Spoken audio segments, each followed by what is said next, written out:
Não se passa uma semana sem que a dívida dos estados com o governo federal seja tema de reuniões aqui em Brasília. A renegociação dessas dívidas é o assunto da agenda econômica de hoje. Vamos dar uma olhada no tamanho da confusão. Segundo a Secretaria do Tesouro Nacional, a dívida de estados e municípios com o governo federal é superior a 500 bilhões de reais. Os estados com as maiores dívidas e a pior relação entre o que arrecadam e o que devem são Rio Grande do Sul, com 59 bilhões e 900 milhões de reais. Minas Gerais, que deve 85 bilhões e 200 milhões de reais. Rio de Janeiro, 82 bilhões de reais. Alagoas, devedor de mais de 9 bilhões. E São Paulo, devedor de mais de 200 bilhões de reais. A relação entre a dívida e a arrecadação mostra o tamanho do rombo nos estados. O valor total e as formas de pagamento são motivo de muitas divergências entre governadores e o governo federal e pivô de ações judiciais que estão forçando uma nova renegociação. E quem vai nos ajudar a destrinchar esse imbróglio é o especialista em finanças públicas, Pedro Jucá Maciel. Pedro, então, muito bem-vindo à Agenda Econômica. Obrigado, prazer todo meu. Obrigada pela sua presença. Então, vamos começar aí. Por que esse rombo tão grande, por que essa confusão tão grande agora, com decisões, inclusive do Supremo Tribunal Federal, se a gente teve uma negociação em 2014? Conta essa história um pouquinho do começo para cá. Isso. É importante falar, Antônia, que a dívida não é uma causa de problema, mas ela é consequência de algum desajuste que teve no passado. Os estados, eles terminaram a década de 90 com graves problemas financeiros. Muitos se endividaram com seus próprios bancos públicos e isso resultou numa renegociação forçada, porque causou um risco sistêmico no sistema financeiro dos estados junto à União, que assumiu essas dívidas. Então, a União renegociou essas dívidas com os estados a uma taxa que equivale a IGPDI mais 6% ou 7,5%, dependendo do estado. A maioria pegou 6%. E na época, o Tesouro captava recursos junto ao mercado numa taxa bem superior a essa. Ou seja, foi dado um subsídio aí aos estados nessa renegociação. Então, o Tesouro já segurou um pouco dessa dívida. E vamos lembrar que teve nessa época o PROER, né? Isso, que foi aquele programa de reestruturação do sistema financeiro, dos bancos, que pegou o banco privado, mas pegou muitos bancos públicos também. Então, o Tesouro já segurou, como a gente brinca, viúva, naquele tempo já arcou com tanto dessa dívida, né? A viúva é sempre chamada para ajudar, né? Então, aí foi renegociada essas dívidas, exatamente, e eu fiz um estudo junto com o economista Alexandre Manuel. A gente estimou que os subsídios dados pela União nessa renegociação de dívida com os estados, até 2013, que foi o ano em que começou um novo indexador das dívidas pela Lei 148 de 2014, esse subsídio 97 até 2013 equivale a 210 bilhões de reais que foram dados para os estados. Ou seja, a diferença de captação do que o Tesouro capta, a gente usou a proxy como a Selic, que na verdade é até um pouquinho acima da Selic, que é o custo de captação do Tesouro, e o que os estados estavam pagando para a União. A questão importante para mencionar nesses subsídios dados no valor de 210 bilhões até 2013 é que eles são, regionalmente, eles são muito concentrados nos maiores devedores, que são justamente as regiões mais ricas. As regiões mais ricas que têm maiores condições e teve maiores condições de captar recursos com o mercado. São São Paulo, Rio Grande do Sul, São Paulo, Rio de Janeiro, Minas Gerais, os estados do Sudeste. Exatamente. Isso a gente nem está falando dos municípios, né? Que o município de São Paulo deve 60 bilhões. Isso. Os estados só São Paulo, nesse subsídio de 210 bilhões, recebeu 70% dele. Só o estado de São Paulo. Se somarmos todos os estados do Norte e Nordeste, eles representam só 5% desses subsídios. Eu fiz um comparativo também desse volume desse subsídio, que é 210 bilhões, com todo o repasse do FPE durante esse período. E chega a ser uma proporção de quase 50%. Ou seja, o volume, esse montante de 210 bilhões de reais, representa 50% de todo o FPE transferido da União para os estados. Ou seja, nesse período todo? Nesse período todo. Ou seja, é algo bem expressivo e significativo, né? E aí você teve, enfim, a partir de 2013, as condições, esse indexador para os estados, que é o IGPDI mais 6 ou IGPDI mais 7,5, já não ficou tão favorável, porque a Selic caiu. A partir de 2012, começou a ficar uma taxa de juros que penalizava os estados em relação ao que a União captava. E ensejou uma pressão política e que resultou nessa lei complementar, que é a Lei Complementar 148, que mudou o indexador. Que é de 2014, para ficar mais favorável para os estados. Isso. Ou seja, o que essa lei estabeleceu? Que a partir de 1º de janeiro de 2013, os estados iriam pagar não mais o IGPDI mais 6 ou o IGPDI mais 7,5, mas a Selic ou o IPCA mais 4. O que fosse favorável. O que for menor para eles, Selic ou IPCA mais 4. Então, eles conseguiram mudar o indexador a partir de 2013 e também a lei previa que os estados, o desconto retroativo desde a assinatura do contrato, ou seja, aqueles estados que no final do processo pagaram mais do que a Selic acumulada nesse período todo, eles teriam um desconto retroativo desde o início do contrato. Então é como se recalculasse a dívida original. Isso. E tudo que foi pago depois dela. Isso. E isso aí beneficiou 5 estados. Também não foi algo significativo esse desconto retroativo.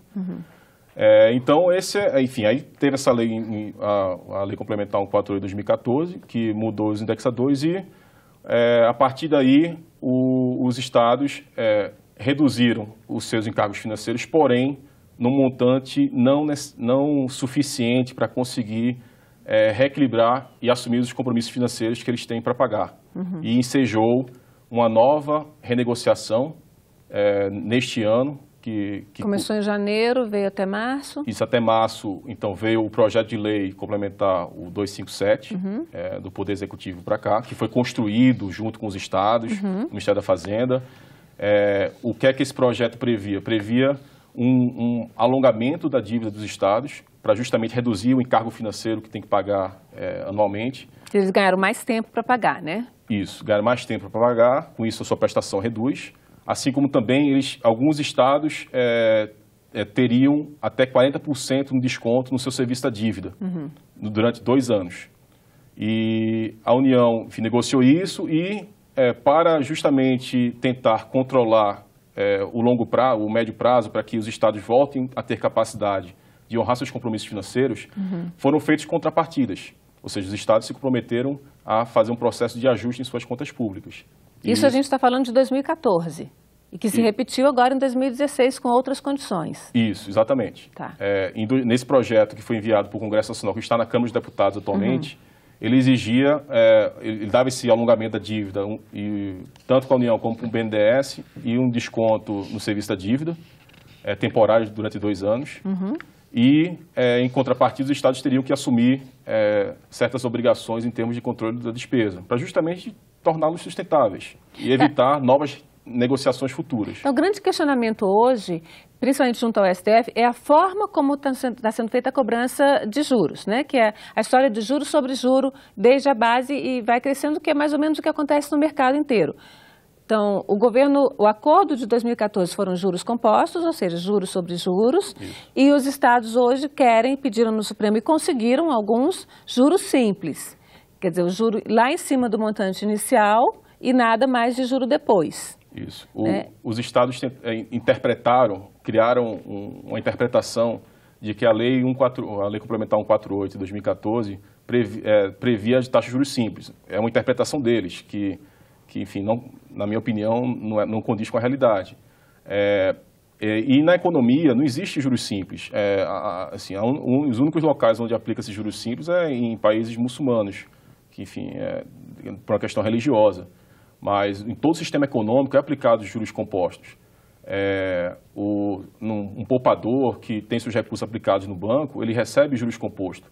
Então, esse questionamento de juros simples é um questionamento que, por mais que queira se interpretar em termos jurídicos a cobrança do juros simples, mas ela do ponto de vista econômico, ela gera graves consequências. Agora, me explica um pouquinho, por que, apesar dessa negociação em 2014, que já teve uma redução aí do indexador para a cobrança dessa dívida, apesar essa dívida não foi reduzida, apesar da negociação de 1997, depois da negociação de 2014, os estados não estão conseguindo pagar essa dívida, porque ela é um estoque antigo e muito alto, é impagável mesmo, né, para usar esse neologismo, ou teve, de fato, descontrole dos estados aí? Porque a gente precisa chegar à raiz desse problema, né? Isso. Ela não é impagável. Alguns estados é que pode ter realmente uma tendência, que são 3 estados no máximo, que eu acho que poderia ter uma tendência mais explosiva dessa dívida estadual. Quais são os estados? Alagoas, o Rio Grande do Sul também tem uma dívida muito alta. Está com uma dívida aí de mais do dobro do que arrecada. Normalmente são os estados mais ricos, né? Minas Gerais também tem uma situação mais... Naquele quadro que a gente mostrou no começo, pegou exatamente os problemas, os estados que devem mais de 100% do que arrecadam anualmente, né? O Rio Grande do Sul deve o dobro, mais do que o dobro do que arrecada. O Rio Grande do Sul é o único estado que não está cumprindo o limite da resolução número 40 do Senado, que estabeleceu o limite de 2 vezes o endividamento com a receita corrente líquida, né? Então, esses estados, alguns desses estados, não são todos que têm acima de 100% que teriam uma trajetória explosiva, mas alguns deles aqui a gente poderia avaliar realmente a sustentabilidade dessa dívida. Mas o ponto principal é que por que está sendo questionado agora? Porque as receitas dos estados caíram muito devido à atividade econômica. Ao mesmo tempo em que, no passado recente, os estados expandiram muito as despesas, principalmente as despesas obrigatórias com o pessoal. As despesas de pessoal, uma vez que você decide aumentar, você não consegue reduzi-la. Então, expandiram por aumento de salários? Principalmente. Ou por mais contratação de pessoal, ou tudo junto? Pelos dois fatores.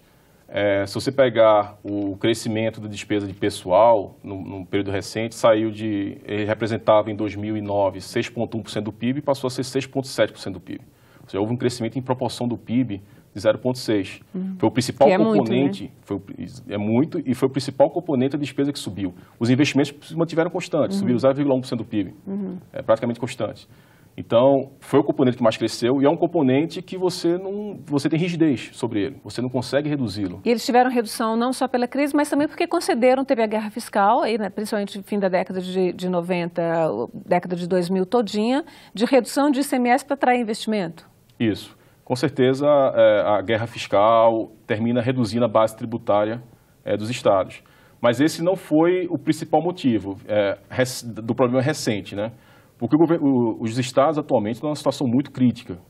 Eles não estão conseguindo honrar, muitos deles não estão conseguindo nem honrar a despesa pessoal, que é uma despesa, enfim, obrigatória. Você não pode cortar. Você causa um grave problema salário, né?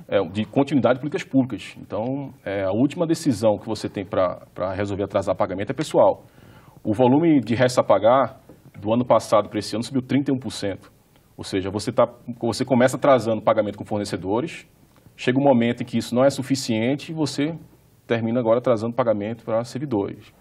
Então, estamos numa sinuca de bico que é difícil de resolver. Então, a gente vai falar um pouquinho mais sobre essa sinuca de bico no próximo bloco. Okay. Nós vamos fazer um rápido intervalo e no próximo bloco continuamos aqui a tentar entender essa questão da renegociação da dívida dos estados com a União. Voltamos já.